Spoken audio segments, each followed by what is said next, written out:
दुर्घटना केवल परिवार कि राज्य नुहे समग्र अर्थनीति उपरे गभीर प्रभाव पकाई थाए।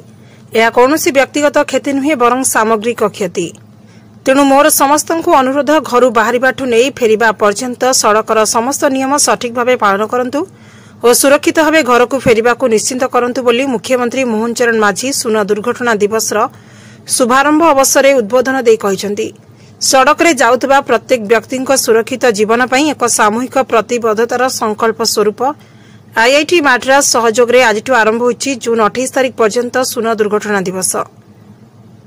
लोकसेवा भवन कन्वेंशन सेंटर रे वाणिज्य परिवहन विभाग पक्षरु आयोजित सुन दुर्घटना दिवस एवं सड़क सुरक्षा संपर्कित विभिन्न कार्यक्रम शुभारंभ अवसर में मुख्य अतिथि भाव जोगदे मुख्यमंत्री कहिथिले आज सारा भारत में दुर्घटना जनित मृत्यु बहुत बड़ समस्या भाव देखा देछि।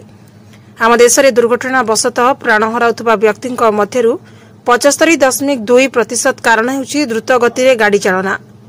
गाड़ी चालनार golden rule speed thrills but is also kills को चालक माने भूली जाउछंती।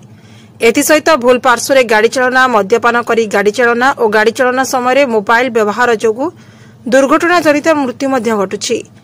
ए सबु विषय सतर्क रहिबा एवं सबु भूलरु दूरे रहिबा पई मुख्यमंत्री परामर्श दैथिले। ଏହି ଅବସରରେ ମୁଖ୍ୟମନ୍ତ୍ରୀ 24 କୋଟି ଟଙ୍କା ବିନିଯୋଗରେ ସୋନପୁର, ଚଣ୍ଡିଖୋଲ, ଭଞ୍ଜନଗର, ମୟୂରଭଞ୍ଜ, ରାଇରଙ୍ଗପୁର, ବଲାଙ୍ଗୀର, ତାଳଚେର, ମାଲକାନଗିରି, ନୟାଗଡ଼, ନବରଙ୍ଗପୁର ଓ ଦେବଗଡ଼ରେ 11ଟି ସ୍ୱୟଂଚାଳିତ ଯାନ ଚାଳନା ପରୀକ୍ଷଣ ବ୍ୟବସ୍ଥାର ଶୁଭାରମ୍ଭ କରିଥିଲେ। ଏଥିସହିତ 215 କୋଟି ଟଙ୍କା ପ୍ରକଳ୍ପ ମୂଲ୍ୟରେ driving electronic enforcement to save human lives ବା ଦିଶା ପ୍ରକଳ୍ପର ଦ୍ୱିତୀୟ ପର୍ଯ୍ୟାୟ ଶୁଭାରମ୍ଭ କରିଥିଲେ। यह राज्यर विभिन्न जाति और राज्य राजपथर 485 किलोमीटर अंचल कार्यक्षम हेब। यह सहित 1007 किलोमीटर अंचल यह प्रकल्पर तृतीय पर्याय शिलान्यास यह व्यवस्था फल सड़क सुरक्षा नियम पालन करुनथिबा चालकों विरोध में स्वयंक्रिय प्रणाली ई चालान कटिब। जाजपुर जिले में द्वितीय पंजीकृत जान स्क्रैपिंग केन्द्र उद्घाटित होइछि।